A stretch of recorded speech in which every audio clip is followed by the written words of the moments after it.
अस्सलामु अलैकुम वरहमतुल्लाहि वबरकातुहू। अल्हम्दुलिल्लाहि वहदा वस्सलातु वस्सलाम अला मन ला नबिय्य बअदा। अल्लाहुम्मा सल्लि अला मुहम्मद व अला आलि मुहम्मद कमा सल्लैता अला इब्राहीम व अला आलि इब्राहीम इन्नका हमीदुम मजीद। अल्लाहुम्मा बारिक अला मुहम्मद व अला आलि मुहम्मद कमा बारकता अला इब्राहीम व अला आलि इब्राहीम इन्नका हमीदुम मजीद। रब्बना आतिना फिद दुनिया हसनह व फिल आखिरति हसनह वक़ीना अज़ाबन नार। रब्बि इश्रह ली सदरी व यस्सिर ली अमरी वहलुल उक़दतम मिन लिसानी यफ़क़हू क़ौली आमीन या रब्बल आलमीन। व फ़ीहल मक़बूल वल मरदूद लितवक़्क़ुफ़ि इस्तिदलाल बिहा अलल बहस अन अहवालि रुवातिहा दूनल अव्वल वक़द यक़अउ फ़ीहा मा युफ़ीदुल इल्म नज़री बिल क़राइन अलल मुख्तार। तो यहां तक हमने पढ़ा था वह कुल्लुहा सिवल अव्वली अहादुन, यानी पहली किस्म को छोड़कर ये सारी की सारे जो है ये अहाद है, यानी पहली किस्म जो थी वो मुतवातिर थी और बाकी जो किस्में थी वो पहले को छोड़कर वो अहाद है। अहाद की हमने तीन किस्में पढ़ी है, एक मशहूर है, दूसरी अजीज और तीसरी गरीब, और इन्हीं की बातें कर रहा है क्योंकि हमने कहा था कुल चार किस्में हैं और चौथी किस्म जो है पहली किस्म को छोड़कर जो आखिरी तीन है यानी मशहूर, अजीज और गरीब, ये असल में अहाद की किस्में हैं। क्योंकि हम ये जानते हैं कि मुतवातिर जितने भी अहादीस है मुतवातिर की कैटेगरी में जितने भी आते हैं वो सारे के सारे सही है। अभी अहाद की बात करते हैं। वफीहा यानी अहाद में से अल मकबूल वल मरदूद, इसमें से मकबूल भी होते हैं और मरदूद भी होते हैं। यानी हमारे पास जितनी भी अहादीस अहद हो, यानी मशहूर हो, अजीज हो या गरीब हो, वो रिवायात या तो मकबूल हो सकती है या मरदूद, जबकि मुतवातिर सारे के सारे क्या है, मकबूल। यानी जो रिवायत मुतवातिर हो वो मकबूल होगी, जबकि रिवायत अहाद दर्जे की हो, चाहे वो मशहूर हो, चाहे वो गरीब हो, चाहे वो अजीज हो, उसमें मकबूल भी हो सकती है और मरदूद भी।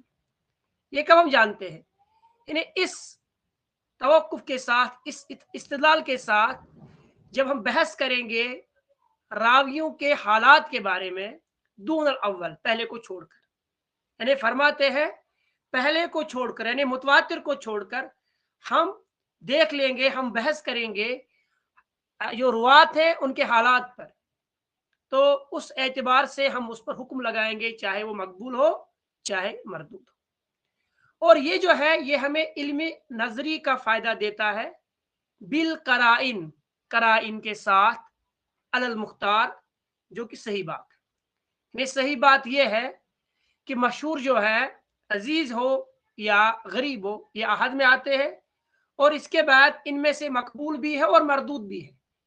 ये हमें कब पता चलता है, जब हम इसके रुवात के अहवाल जानते हैं, और ये चीज जानने के बाद हमारे पास ये बात कराइन के साथ, इन्हें कराइन बोलते हैं, वो हम अलग अलग चीज बात करेंगे, करीना किसको बोलते हैं और उसकी जमा कराइन है।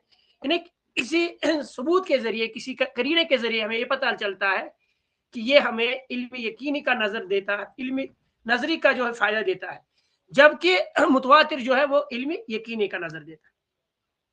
इसके बारे में शेख साहब खुद फरमाते हैं कि जो हमने हदीस को दो किस्म मुनकसिम किया है, एक मकबूल और एक मरदूद, ये हम देखते हैं कि जो हम तक खबर आई है क्या वो खबर सही है या वो खबर झूठी है। तो इस एतबार से अहाद के जरिए जो हम तक खबर पहुंची है उसको हम दो हिस्सों में तकसीम करते हैं। आप लिखो, एक को बोलते हैं खबरु सिद्क़िन और दूसरे को बोलते हैं खबरु किज़बिन, यानी वो खबर जो सच्चाई के साथ हो और वो खबर जिसमें झूठ हो। अगर खबर सच्ची हो तो वो मकबूल है, और अगर खबर झूठी हो तो वो मकबूल है। अब खबर सिद्क़ किसको बोलते हैं, यानी सच्ची खबर किसको बोलते हैं, वो खबरुल मुताबिकतुल वाक़िया, जो हकीकत में हुआ हो, अगर वो खबर उसी के मुताबिक हो तो वो क्या है, तो वो खबर सच्ची है। अगर खबर इदल खबर अन यकून अल खबर मुखालिफन लिल वाक़िया फहुवा किज़्बुल खबर, यानी बात तब झूठी होगी जब वो मुताबिक यानी जो वाक़ा हुआ उसके खिलाफ हो। यानी अब हम सच्ची खबर और झूठी खबर की तकसीम जो है मकबूल और मरदूद वो इस तरह करते हैं। सच्ची खबर वो है जो वाक़ा होने के मुताबिक हो, यानी जैसे वाक़ा हुआ हो वैसे ही हम तक पहुंची हो, तो वो खबर सच्ची है। और जैसा वाक़ा हुआ हो और वैसा हमारे पास उसकी मुखालिफ बात पहुंचे, वो खबर जो है, उस खबर को हम बोलते हैं ये खबर जो है ये झूठी खबर है। और जो सच्ची खबर होगी उसको मकबूल कहेंगे और जो झूठी खबर उसको मरदूद कहेंगे। इसीलिए जितने भी मुहद्दिसीन हैं, जितने भी मुहक्किक हैं, वो ये करते हैं कि इल्म हदीस का काम ही यही है। अगर हमने पहले, अगर आपको दर्स याद होगा, हमने ये कहा था इल्म हदीस का जो बुनियादी फायदा यानी मुस्तलह हदीस का, वो ये है हम तकसीम करेंगे मकबूल और मरदूद को, और फिर इस एतबार से हदीसों को मतलब छांटेंगे, उनको अलग अलग करेंगे, उनमें बहस करेंगे कि कौन सी हदीस सेहत वाली सकीम है। इन्हें ये तमीज करना सही खबर कौन सी है और कौन इस किसको बोलते हैं, माँ उसी फैल नबी सल्लल्लाहु अलैहि वसल्लम, जो भी नबी के रस्म की तरफ इजाफत की जाए। तो जिस चीज को भी, अब तो जो इजाफत की गई या तो वो झूठी खबर होगी आहद में से, या तो वो खबर होगी।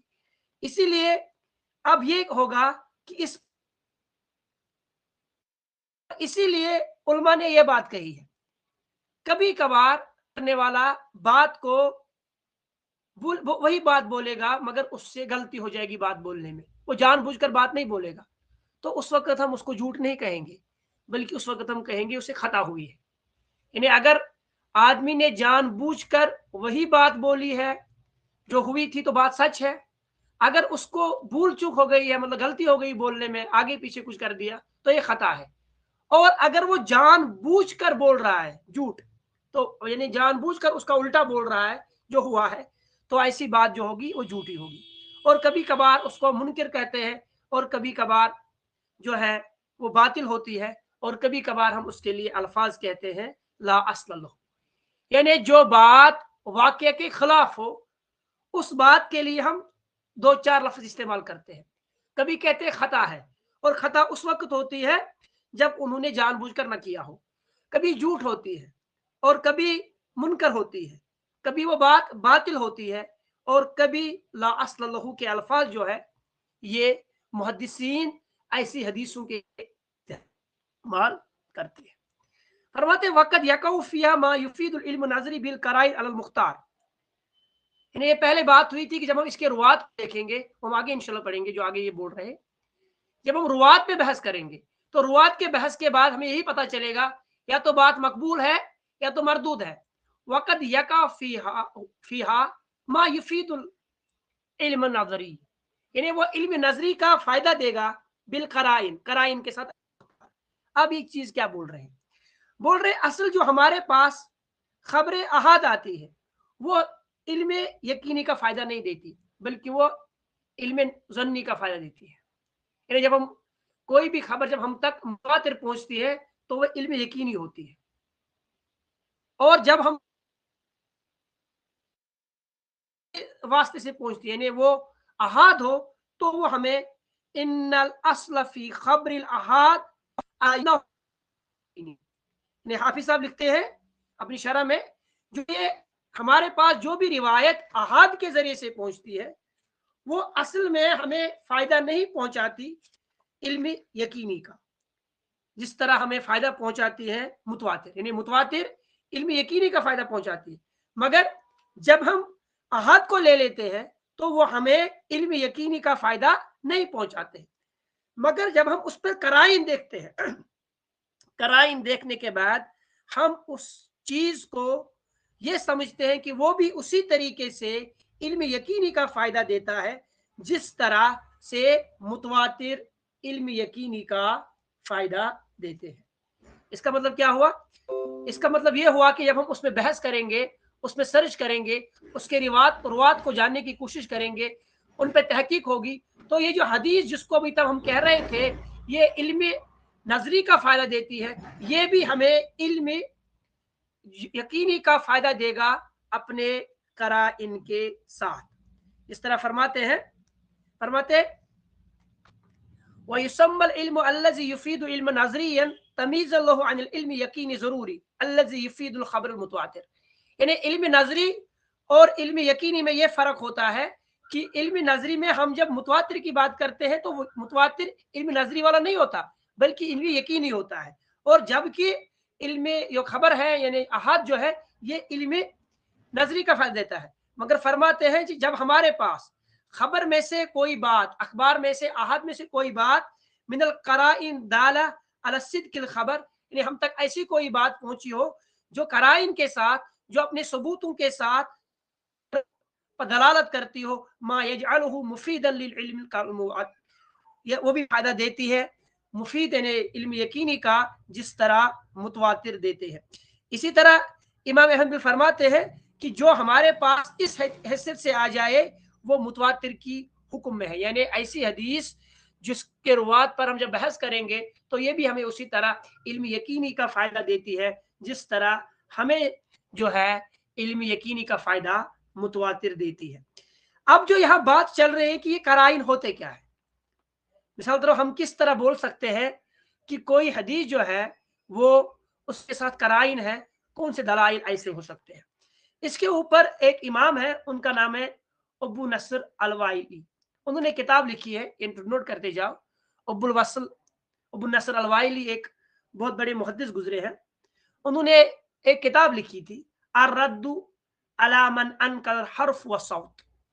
ये किताब जो है इस किताब में वो लिखते हैं यानी अर्रद्दु अला मन अनकर हर्फ व सौत। इस किताब में वो फरमाते हैं कि हमें वो कौन से कराइन हैं जिनसे हमें पता चलता है कि ये हदीस जो है अब इल्म ये जो इल्म ज़न्नी से इल्म यकीनी का फायदा देती है, यानी जिस तरह मुतवातिर इल्म यकीनी का फायदा देता है इसी तरह ये हदीस भी हमें इल्म यकीनी का, ये खबर भी हमें इल्म यकीनी का फायदा देता है। फरमाते हैं इखराजुल बुखारी व मुस्लिम हदीस फी सहीहिमा, यानी जब कोई ऐसी हदीस जिसको इमाम बुखारी और इमाम मुस्लिम ने अपने सहीहैन में नकल किया, यानी सही बुखारी और सही मुस्लिम में, यानी इमाम बुखारी ने इसको अपनी बुखारी में नकल किया हो और इमाम मुस्लिम ने अपनी मुस्लिम में नकल किया हो, ना कि इमाम बुखारी ने रिवायत किया, क्योंकि इमाम बुखारी कभी अल अदब मुफरद में भी उसको नकल कर सकते, तब वो हदीस नहीं। जब इमाम बुखारी में नकल करे और इमाम मुस्लिम अपनी सही मुस्लिम में नकल करे तो ऐसे ये एक करीना हो गया, तो हम उस हदीस के बारे में कहते हैं ये हदीस जो है ये हमें फायदा देता है। किस चीज का? ये हमें फायदा देता है, ये पहला करीना है, ये हमें फायदा देता है इल्म यकीनी का। यानी असल में याद रखो, असल में उसूल क्या है? उसूल ये है कि मुतवातिर इल्म यकीनी का फायदा देता है और अहाद इल्म नजरी का फायदा देता है, ज़न्नी इल्म जिसको हम बोलते हैं। जब हम अहाद पर गौर करेंगे, तहकीक करेंगे, उसके रुवात पर बहस करेंगे कराइन के साथ, यानी हमें ऐसे कुछ प्रूफ मिलेंगे तो है ही सिक्का रावी, वो तो है ही औसक रावी, मगर उसके साथ अगर हमें और भी कोई चीज मिल जाए, कोई करीना मिल जाए, वो करीना क्या हो सकता है? पहला करीना, उनने 3 करीने बयान किए हैं। पहला करीना कि उस हदीस को रिवायत करने वालों में से इमाम बुखारी उसको रिवायत करे अपनी बुखारी में और इमाम मुस्लिम उसको अपनी मुस्लिम में रिवायत करे। ये क्यों? क्योंकि इन दोनों किताबों को उलमा ने हमेशा से इनको लिया है और ये इस बात की दलालत है कि इनकी जितनी भी अहादीस सनद के साथ आई है वो सारी की सारी सही है। जैसे कि शाह वल्लाह मुहद्दिस अली फरमाते हैं, जो बंदा सही बुखारी और सही मुस्लिम यानी सही है पर शक करे उसके नज़दीक जो है वो अहले बिदअत में से है। यानी शाह वल्लाह के नज़दीक हर वो शख्स जो बुखारी और मुस्लिम की अहादीस पे एतराज़ करे वो क्या है? इनकी सनद पे जो है एतराज़ करे, इनके सही होने पर जो बात करे वो शख्स जो है वो अहले बिदअत में से है, यानी अहले सुन्नत में से नहीं है। बल्कि अहले सुन्नत के जितने भी उलमा आज तक आए हैं उन्होंने सही बुखारी और सही मुस्लिम की अहादीसों को सही माना है। अगरचे कुछ आइमा है उन्होंने शाज तरीकों से जो है इमाम बुखारी की कुछ रिवायत पर, जिस तरह इमाम दारकुतनी है या इस तरह कुछ उलमा है जिन्होंने उस पर थोड़ा بہت اپنی کچھ ریزرویشن دکھائی تھی، کلام کیا تھا، مگر اس کا جو جواب دیا ہے امام ابن حجر اسقلانی نے، یا تو اپنی حدیث الساری میں جو اس کی فتح الباری کی شرح ہے، یا تو یا الگ الگ کتابوں میں جگہ جگہ پر انہوں نے اس کا جواب دیا ہے۔ کل ملا کے امت کا یہی ہے اس پر کہ اہل سنت والجماعت کا یہی عقیدہ اس بارے میں ہے کہ بخاری اور مسلم کی جتنی بھی احادیث سند کے ساتھ ہے معلق کو چھوڑ کر، وہ ساری کی ساری جو ہے وہ ساری کی ساری صحیح ہے۔ اور یہ کرینہ جب ہو تو ایسی حدیث جو احاد ہو اور صحیح بخاری اور صحیح مسلم میں ہو، ان کا جو ہے حکم ہے وہ علم یقینی کا فائدہ دیتی ہے۔ اسی طریقے سے ان یکون الحدیث مسلسلا او مشہور، یا تو وہ حدیث مسلسل ہو، یعنی اس کو ہر دور میں روایت کرنے والے جو ہیں ایسے ائمہ ہو جو بہت ہی مضبوط امام ہے۔ مثال کے طور پر اس کو امام میں سے امام شافعی روایت کرے، امام شافعی مالک سے روایت کرے، مالک نافع سے روایت کرے، اور نافع ابن عمر سے روایت کرے۔ جس طرح امام بخاری کے یہاں یہ گولڈن چین ہے، امام بخاری کے یہاں گولڈن چین کون ہے؟ جب امام بخاری کوئی بھی حدیث روایت کرے مالک سے، مالک روایت کرے نافع سے، اور نافع روایت کرے ابن عمر سے، اور ابن عمر روایت کرے محمد رسول اللہ صلی اللہ علیہ وسلم سے، تو یہ جو حدیث ہوگی یہ ایک کرینہ ہے۔ اس کی وجہ سے بھی ہم یہ کہہ سکتے ہیں کہ یہ حدیث بھی جو ہے یہ حدیث جو ہمیں فائدہ دے گی کس چیز کا؟ یہ ہمیں فائدہ دے گی علم یقینی کا۔ اور یہی دو اصل میں یہ دو چیزیں ہیں، کچھ نے اس کو تین گنا ہے مگر ہم دو ہی گنیں گے، یعنی پہلے یا تو بخاری مسلم نے اس کو روایت کیا ہو، یا حدیث مسلسل اور مشہور ہو اور ایسے ائمہ سے آئی ہو، جیسے امام شافعی جیسے شخص سے اس نے مالک سے روایت کیا ہو، اور مالک نے نافع سے روایت کی ہو، اور نافع نے ابن عمر سے، اور ابن عمر نے نبی کریم صلی اللہ علیہ وسلم سے حدیث سنی ہو۔ تو یہ حدیث جو ہے امام ابو نصر الوائلی نے اپنی کتاب میں جو ہے وہ بیان کی ہے کہ یہاں تک جو ہمیں فائدہ ہوا یہ کہ احاد جو ہے احاد میں مقبول بھی ہے اور احاد میں مردود بھی ہے۔ جب ہم احاد کو ڈسکس کریں گے، احاد کو ڈسکس کرنے کے بعد اس پر ہم حکم لگائیں گے کہ وہ حدیث آیا کہ صحیح ہے یا ضعیف، یعنی مقبول ہے یا مردود۔ مگر کبھی کبھار ہمیں جب ایسی حدیث مل جائے قرائن کے ساتھ، یعنی حدیث صحیح ہو اور قرائن کے ساتھ ہو، تو وہ فی علم نظری کا فائدہ نہیں بلکہ علم یقینی کا فائدہ دیتی ہے۔ جیسے کہ ابو نصر وائلی نے فرمایا کہ وہ حدیث جو صحیح ہو اور یعنی بخاری اور مسلم نے اس کو روایت کیا ہو، یا ایسی حدیث امام شافعی کے ذریعے سے آئی ہو، مالک نافع ابن عمر سے آئی ہو، اس واسطے سے اس سند کے ساتھ آئی ہو، تو جس کو گولڈن چیز امام بخاری کہتے ہیں، تو ایسی حدیث کو جو ہے ہم کہتے ہیں یہ قرائن کے ساتھ حدیث آ گئی، اور یہ جو اب فائدہ دے گی یہ اب فائدہ علم یقینی کا دے گی، نہ کہ علم نظری کا۔ اب ادھر سے ہمیں اور ایک چیز دیکھنا ہے کہ ان نے کہا کہ المختار، یعنی اس سے فائدہ کیا ہے؟ یعنی المختار یعنی اصل بات یہ ہے، اگرچہ اس میں اختلاف ہے مگر المختار صحیح بات یہی ہے جو ہم نے آپ کے سامنے رکھی۔ اب ہمیں قرائن سے فائدہ کیا ہے؟ ایک حدیث بخاری میں وہ بھی صحیح ہے، دوسری حدیث ترمذی میں وہ بھی صحیح ہے، چوتھی حدیث نسائی میں وہ بھی صحیح ہے، پانچویں حدیث معطا میں وہ بھی صحیح ہے، تو قرائن سے فائدہ کیا ہمیں ملتا ہے؟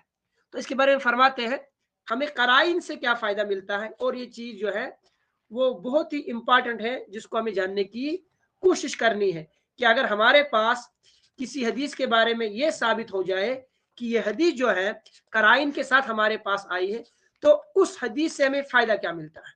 اس حدیث کے بارے میں خود فرماتے ہیں کہ اس حدیث کے بارے میں کیا فائدہ ہوتا دیتے ہیں کہ اس کا یہ فائدہ ہمیں یہ ہے کہ ہم اس کو درجہ بندی کرتے ہیں۔ درجہ بندی، اگر درجہ بندی لکھنا چاہو تو آپ لکھ سکتے ہو کتابوں کے اعتبار سے حدیث کی درجہ بندی، یعنی جس طرح سب سے بہترین حدیث جو ہے کتابوں کے اعتبار سے اگر آپ اس کو لکھنا چاہو گے ہمارے پاس، آپ لکھ سکتے ہو۔ تو آپ پہلے اپنے قلم اور کاغذ نکالو اور یہ چیزیں تھوڑی بہت آپ لکھ لو کہ ہمارے پاس جو کتابوں کے اعتبار سے یعنی سب سے بہترین حدیث کون سی ہے، اور اس کے بعد کون سی، اور اس کے بعد کون سی۔ سب سے بہترین حدیث جو ہمارے پاس ہوتی ہے وہ حدیث ہوتی ہے جس کو امام بخاری اور امام مسلم نے روایت کیا ہو، یعنی وہ حدیث جس کو امام بخاری یا امام مسلم رحمۃ اللہ علیہ نے اپنی کتاب میں نقل کیا ہو۔ تو اس کا مطلب کیا ہوا؟ اس کا مطلب ہوا جس کو ہم کہتے ہیں متفق علیہ البخاری و مسلم، याद रखो, सबसे आला हदीस कौन सी होती है? जो बुखारी और मुस्लिम में हो। उसके बाद जो बुखारी में हो, ये दूसरा टाइप है। पहले मुत्तफ़क़ुन अलैह, सबसे आला हदीस होती है। दूसरी जो बुखारी में हो, ये जो हम कराइन बयान करते हैं, यानी हदीस को दूसरे पर फम के कैसे दे, यानी सारी सही है। पहली जो बुखारी और मुस्लिम में है, दूसरी जिसको सही बुखारी में इमाम बुखारी ने लाया हो, तीसरी जिसको इमाम मुस्लिम ने अपने मुस्लिम में लाई हो, सही में लाया हो, चौथी जो बुखारी और मुस्लिम के शुरूतों पर हो, यानी जो शराइत इमाम बुखारी और इमाम मुस्लिम ने हो उन शर्तों पर हो, मगर सही बुखारी और सही मुस्लिम में न हो, चौथी किस्म। पांचवी किस्म वो हदीस जो बुखारी के शुरूत पर हो मगर बुखारी में ना हो। छठी वो हदीस जो मुस्लिम की शर्तों पर हो मगर मुस्लिम में ना हो। और सातवीं वह हदीस जिसको किसी भी मुहद्दिस ने सही कहा हो, जैसे इब्न खुजैमा है, इब्न हिब्बान है, या दूसरे लोग जो हदीसों के साथ शुगल रखते हैं। मैं फिर से रिपीट करता हूँ, हमारे पास सही के 7 मरतब होते हैं। पहला मरतबा जो बुखारी और मुस्लिम में हो, दूसरा मरतबा जिसको इमाम बुखारी ने अपनी सही बुखारी में नकल किया हो, तीसरा जिसको इमाम मुस्लिम ने सही मुस्लिम में नकल किया हो, चौथा जो सही बुखारी और सही मुस्लिम के शराइत पर हो मगर बुखारी और मुस्लिम में ना हो, पांचवी जिसको इमाम बुखारी ने अपनी सही में नकल किया हो मगर सही में ना हो, यानी सही बुखारी में ना हो। उसके बाद छठी जिसको इमाम मुस्लिम ने नकल किया, इमाम मुस्लिम की शर्त पर हो मगर सही मुस्लिम में ना हो। और सातवीं हदीस वो है जिसको किसी भी मुहद्दिस ने, जो हमारे अइम्मा है, चाहे इब्न हिब्बान है, चाहे इब्न खुजैमा है, इन जैसे ने अपनी किताबों में जो है, या जो शर्तें हैं, जो सही की शर्तें हैं, उस किताब में जो है उसको उस पर नकल किया हो। तो मुत्तफ़क़ुन अलैह जो है ये सबसे अजीम हदीस होती है, जिसका मतलब है कि असल में इस पर दो ही आलिम मुत्तफिक है, बुखारी और मुस्लिम, मगर इसका माना ये है कि जैसे इस हदीस पर सारी की सारी उम्मत जो है इत्तिफाक करती है। अब इसे फायदा क्या है? एक हदीस बुखारी और मुस्लिम में, दूसरी बुखारी में है, तो क्या फायदा है इसका? याद रखो, ये फायदा हमें तब देता है जब दो हदीसें आपस में तारुज करती हो या टकराती हो। जाहिर लगता है कि दो हदीसें आपस में टकराती है, तो हम एक हदीस को राजा बनाते हैं, दूसरे को मरजू। ये इंशाल्लाह मैं आपको आगे पढ़ाऊंगा, इसको याद रखना खाली। यानी एक इल्म हदीस में एक इल्म है जिसको हम इल्म तारुज बोलते हैं, यानी वो हदीसें जो आपस में तारुज है, टकराव लग रहा है, एक हदीस कुछ कहती है, दूसरी हदीस दूसरा कुछ कहती है, उस वक्त हम एक हदीस को किस तरह से करते हैं, दूसरे हदीस को क्या करते हैं, इस चीज को जानने के लिए कराइन से हमें पता चलता है। फायदा मारिफत हाजा इंद अहल इल्मी हुआ अतरजी इंद तारुज, यानी एक हदीस को दूसरे हदीस पर फौकियत देना, ये तब हमें फायदा देता है जब हमें तारुज हो, दो हदीस आपस में टकराते। मैं मिसाल देता हूँ, हमारे पास टीचर का एक पोस्ट है, हमारे पास 4 फार्म आ गए। अब हम क्या देखेंगे? इनके मार्क्स कार्ड देखेंगे, सारे के सारे एलिजिबल है।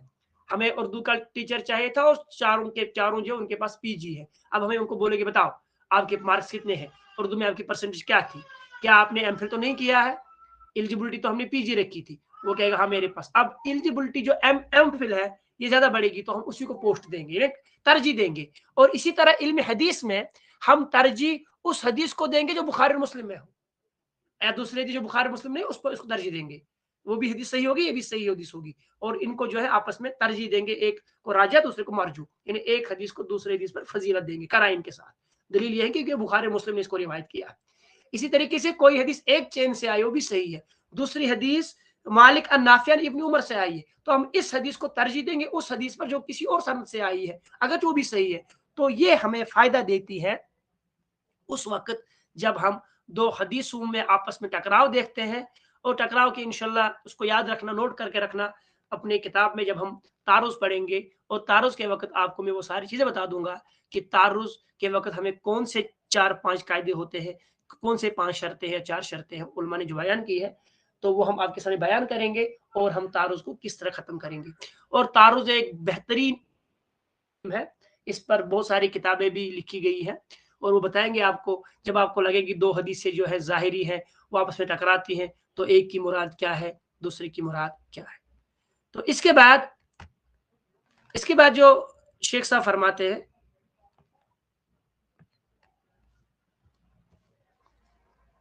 एक सेकंड बेटा, हाँ, इससे कैसे होगा?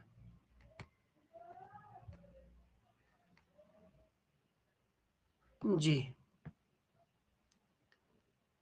आपको स्क्रीन सारी दिख रही है मगर मुझे आधी दिखती है यहाँ पर, इसीलिए मुझे इसको ऊपर ड्रैग करना पड़ता है। हाँ, क्या फरमाया था इससे पहले? यानी हमारे पास जितनी भी अहाद की किस्में होगी वो या तो मकबूल होगी या तो मरदूद होगी। अब जो मकबूल होगी या मरदूद होगी उसमें से हम ये देखेंगे कि इल्मी नजरी का फायदा कौन देती है और इल्मी यकीनी का। और जब कोई हदीस कराइन के साथ आ जाए तो वो राजा हदीस होती है।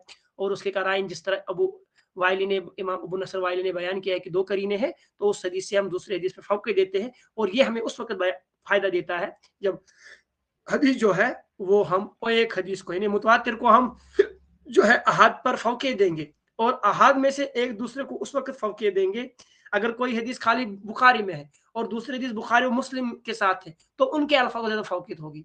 और इस तरह कोई हदीस बुखारी और मुस्लिम में है और दूसरी कोई हदीस तिरमिजी नसाई में है तो बुखारी और मुस्लिम की हदीस को तरजीह मिलेगी। तो ये जो है इसको कराइन बोलते हैं। ये चीज है फरमाते सुम्मल गराबा, इसके बाद गराबत जो होती है यानी गरीब हदीस, इम्मा अन तकून फी असल सनद औला, या तो सनद के असल में होगी औला या नहीं होगी। फल अव्वल अल फर्दुल मुतलक वसानी अल फर्दुन निस्बी वला यकुल इतलाक अल फर्दी अलैहि। तो ये मैंने आपको पहले पढ़ाया था कि जब हमने गरीब की किस्में पढ़ी थी, फराते सुम्मा गराबा जो है गराबत होगी यानी हदीस गरीब जो है इसमें गराबत यानी एक रावी कहां पर होगा, इम्मा अन तकून फी असल सनद, या तो सनद के असल में होगा यानी सहाबी होगा, अवला या नहीं होगा। अगर वैसा है फल अव्वल यानी अगर सनद के अव्वल में यानी सहाबी है, सहाबी गरीब है यानी गरीब मतलब वो अकेले रिवायत करता है। जिस तरह हमने हदीस में देखा है इन्नमल आमालु बिन्नियात में हजरत उमर बिन हजरत अब्दुल्लाह बिन हजरत उमर रजी अल्लाह तआला अन्हु जो है, उमर बिन खत्ताब रजी अल्लाह तआला नबी के से अकेले रिवायत करते हैं। तो ऐसी हदीस को अल गरीबुल मुतलक बोलते हैं या अल फर्दुल मुतलक बोलते हैं। दूसरे को क्या बोलते हैं?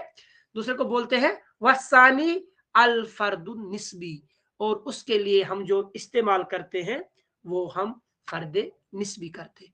वला यकुल इतलाकुल फर्द अलैहि, मगर असल में इसको जो है इसको गरीबी निस्बी कहते हैं, फर्द नहीं बोलते। जब हम फर्द बोलेंगे एक याद रखो, अगर हम कोई हदीस बोलेंगे वो फर्द है तो उसका मतलब है कि वो हदीस जो है वो मुतलक है यानी मुतलक मीनिस उसमें सहाबी अकेला है, और अगर वैसा नहीं तो और कोई हो सकता है। मगर ये फरमाते हैं ये इनका खास राय है, मगर इसके साथ आप इख्तिलाफ भी कर सकते हैं इस राय के साथ, याद रखना यहाँ पर, क्योंकि कुछ आइमा ने इस वाली बात जो इन्होंने बयान की है उसके साथ इख्तिलाफ किया, और मैं बताऊंगा किस किस इमाम ने जो है कहां कहां पर उसके बारे में इख्तिलाफ किया।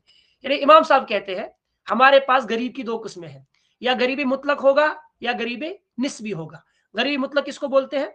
गरीबी मुतलक उस हदीस को बोलते हैं जिस हदीस में सहाबी अकेले रिवायत करी नबी करीम सल्लल्लाहु अलैहि वसल्लम से, वो गरीबी मुतलक होगा।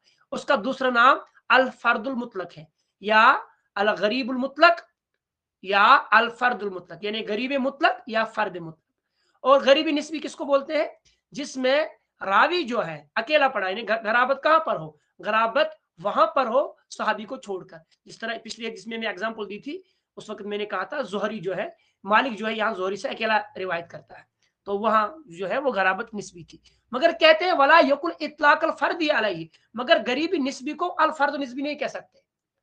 ये कहते टेक्निकली ऐसे लोग नहीं कह सकते, मगर हमारे यहाँ बहुत सारे अइमा है जिनके यहाँ आप कह सकते, चाहे आप फर्द मुतलक कहो या फर्द निस्बी कहो। जब आप खाली फर्द कहोगे, फर्द उसका मतलब होगा फर्द मुतलक। मगर कुछ अइमा के नजदीक जो है जब आप इतना भी कहोगे फर्द मुतलक या अल फर्द, तो उस वक्त फर्द से जो मीनिंग ली जाएगी वो निस्बी भी ली जा सकती है, वो मुतलक भी ली जा सकती है। मगर इमाम इब्न हजर अस्कलानी के इस्तिलाह के मुताबिक फर्द का मतलब क्या होता है? फर्द मुतलक, और गरीब का मतलब दोनों हो सकता है, मुतलक भी हो सकता है निस्बी भी हो सकता है। इसीलिए कहते हैं वला यकुल इतलाकुल फर्दी अलैहि, इसीलिए हम गरीबी निस्बी के लिए फर्द का इतलाक अकेले से नहीं कर सकते। ये यहाँ तक इनका था। अलबत्ता जो ये बात मैंने आपसे कही कि कुछ लोगों के बारे में ये भी कहा जाता है कि उन्होंने जो ये है उन्होंने इस चीज को नहीं माना, यानी जो ये कह रहे हैं कि जब अगर हदीस ऐसी होगी तो हम ऐसा करेंगे, इस चीज को जो है उन्होंने نہیں مانا، بلکہ انہوں نے کہا یہ قید جو ہے، یہ قید جو امام صاحب نے لگائی ہے کہ اسی کو ہم فرد کہیں گے جس میں غرابت مطلق ہو، یعنی اصل سند میں یعنی صحابی گرا ہو تو اسی کو کہیں گے۔ مگر بہت سارے محدثین ایسے بھی ہیں جنہوں نے اس چیز کا اس طریقے سے استعمال نہیں کیا، بلکہ انہوں نے جو ہے بہت ساری حدیثوں میں الگ الگ طریقوں سے دیکھا ہے۔ جس طرح اگر آپ ان میں سے دیکھیں گے، ان میں سے ایک آدمی جس کا آپ نام یہاں پر لکھنا چاہو گے، وہ بھی بہت سارے ہیں جنہوں نے اس چیز کو یہ چیز نہیں کہا۔ خود فرماتے ہیں فل اطلاق الفردیہ علی غریب النسبی موجود فی بعض الکلام اہل علم ولکنہ قلیل کما قال ابن حافظ وہو من اہل الاستقطام۔ یعنی وہ کہتے ہیں کہ امام صاحب جو ہے یعنی امام ابن حجر اسقلانی، ان کے یہاں فرد کا صرف مطلب ہے فرد مطلق، مگر دوسروں کے یہاں کچھ ائمہ ایسے بھی ہیں جو فرد کا مطلب فرد نسبی بھی لیتے ہیں اور فرد مطلق بھی لیتے ہیں، مگر ایسے بہت سارے کم امام ہیں جنہوں نے ایسا کیا ہے۔ اس اعتبار سے آپ یہ بات یاد رکھو گے امام ابن حجر کے بارے میں، جب امام ابن حجر رحمہ اللہ یہ فرمائے کہ یہ حدیث جو ہے فرد ہے، تو اس کا مطلب ہے وہ حدیث غریب ہوگی اور مطلق غریب ہوگی۔ جب وہ حدیث کہیں گے غریب ہے تو حدیث مطلق بھی ہو سکتی ہے اور نسبی بھی ہو سکتی ہے، یعنی غرابت صحابی بھی گرا ہو یا مالک، جس طرح ہم نے اس سے پہلے کہا تھا تفرد جو زہری ہے ان سے ایک ہی روایت کرتا ہے تو وہاں زہری سے حدیث میں تفرد ہے۔ اب اس میں ہمیں کیا فائدے ہیں؟ اب ہمیں اس میں بھی ہمیں دیکھنے ہیں کہ جب ہم کہتے ہیں کہ ہاں فل خلاصۃ، یہ خلاصہ عربی میں سنیے تاکہ آپ کو یاد رہے، انہ لا فرق فی الجملہ بین الغریب والفرد، حقیقت میں کوئی فرق نہیں ہے غریب اور فرد میں، یعنی غریب بھی وہی ہے فرد بھی وہی، دو سمپل معنی ہے، چاہے آپ غریب کا استعمال کرو، چاہے آپ غریب مطلق کہو، چاہے آپ فرد مطلق کہو، مگر الا ان یکسر استعمال ثانی فی غریب المطلق دون نسبی فیقل استعمالی فیہا، اما الاول فیستعمل فیہما علی حد سواء۔ یعنی جب ہم آپ کہو گے حدیث غریب ہے تو مطلب یہ ہے کہ وہ مطلق بھی ہو سکتی ہے اور نسبی بھی ہو سکتی ہے، اور جب آپ کہو گے حدیث فرد ہے یعنی فرد ہے تو اس کا مطلب خاص لیا جائے گا، یعنی اس وقت اس میں صحابی اکیلے پڑا ہے۔ تو یہ یہاں تک جو امام صاحب نے یہاں تک بات کی ہے۔ اب اس کے بعد پیج 16 میں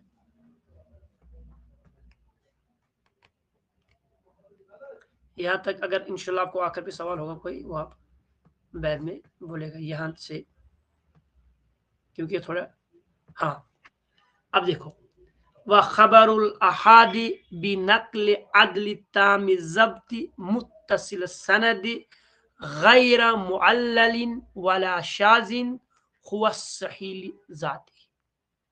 تو انشاءاللہ الرحمن اس کو ہم ڈسکس پرسوں کل کریں گے، مگر آج آپ 5 چیزیں لکھیں گے، یعنی یہاں تک ہم نے باتیں ختم کی کہ حدیث غریب کیا ہے، اور حدیث غریب اور مطلق کی 2 قسمیں، جو غریب کی 2 قسمیں ہیں، غریب نسبی اور غریب مطلق، اور پھر غریب کا استعمال کب کیا جائے گا اور فرد کا استعمال کب کیا جائے گا، یہاں تک۔ اب ہم اصل چیز کی طرف آ گئے ہیں، صحیح کس حدیث کو بولتے ہیں۔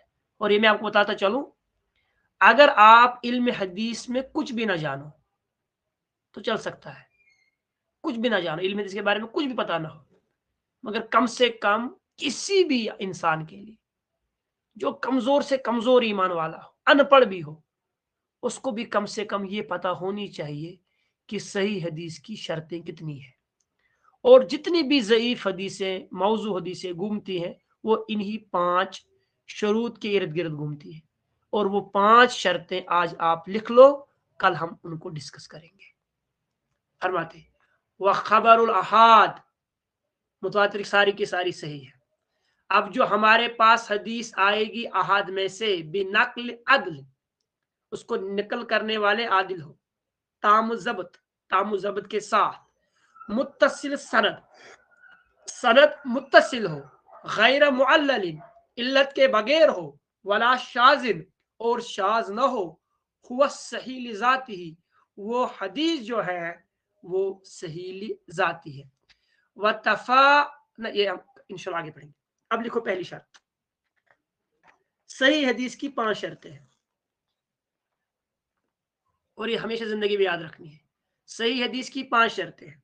पहली शर्त, हम इनको आगे पीछे करते हैं, ये जो इनने नकल वाला लाया इसको हम पीछे करेंगे। पहले लिखो ये इत्तिसाल इस्नाद या इत्तिसाल सनद, ये पहली शर्त है। यानी सही हदीस की 5 शर्तें हैं। दूसरी शर्त अदालत और रुवात, फिर अलग अलग डिस्कस करेंगे, ये बहुत लंबा लेक्चर जाएगा आगे, इसमें 2-3 4 दिन लगेंगे। इस हदीस, सही हदीस किसको बोलते हैं? पहला इत्तिसाल सनद, यानी सनद का मुत्तसिल होना, उर्दू में भी लिख सकते हो। अदालत और रुवात, रावियों का आदिल होना, या अदालत रुवाती, यानी सनद के रुवात का आदिल होना, यानी अदालत रुवात। ज़ब्त रुवात, पहली शर्त इत्तिसाल सनद, अदालत रुवात, ज़ब्त रुवात। हाँ, फिर चौथी शर्त अदम शुजूज या सलामतहु मिन शुजूज, दोनों लिख सकते हो, अदम शुजूज या सलामतहु मिन शुजूज। वो सनद और मतन, संदन मतन ब्रैकेट में लिखना, संदन मतन। और पांचवी शर्त सलामतहु मिनल इल्ला या अदमुल इल्ला। 5 शर्तें जो शार्ट में है, इत्तिसाल सनद, अदालत रुवात, ज़ब्त रुवात, अदम शुजूज, अदम इल्ला। डेफिनेशन इस वक्त बताऊंगा, खाली तर्जमा, लफ्ज़ी तर्जमा। इत्तिसाल सनद, सनद का इत्तिसाल होना, मुत्तसिल होना, यानी सनद टूटी हुई ना हो। दूसरा अदालत रुवात, इस सनद के सारे रुवात जो है, रावी जो है, रावी की जमा रुवात है वो आदिल हो। तीसरा उनका ज़ब्त ताम वाला हो, यानी कंप्लीट याद हो, ताम ज़ब्त हो। तीसरी, यानी जिस इस रिवायत में जितने भी रुवात है उनका ताम ज़ब्त होना जरूरी है। चौथी हदीस की शर्त जो है सही की, वो शुजूज से पाक हो, यानी उसमें शुजूज ना हो। सलामतहु सनदन व मतन मिन शुजूज। और पांचवी शर्त जो है यानी अदम शुजूज जिसको हम बोलते हैं, उसके बाद अदम इल्ला, ये हदीस इल्लत से खाली हो। यानी 5 शर्तें हैं, सनद का इत्तिसाल होना, रावियों का आदिल होना, रावियों का ताम ज़ब्त वाला होना, ये हदीस शुजूज से पाक हो, और ये हदीस जो है इल्लत से पाक हो। और ये 5 शर्तें आपको याद रखनी है, और हमें कम से कम 2 लेक्चर इसमें लगेंगे ये 5 शर्त एक्सप्लेन करने में।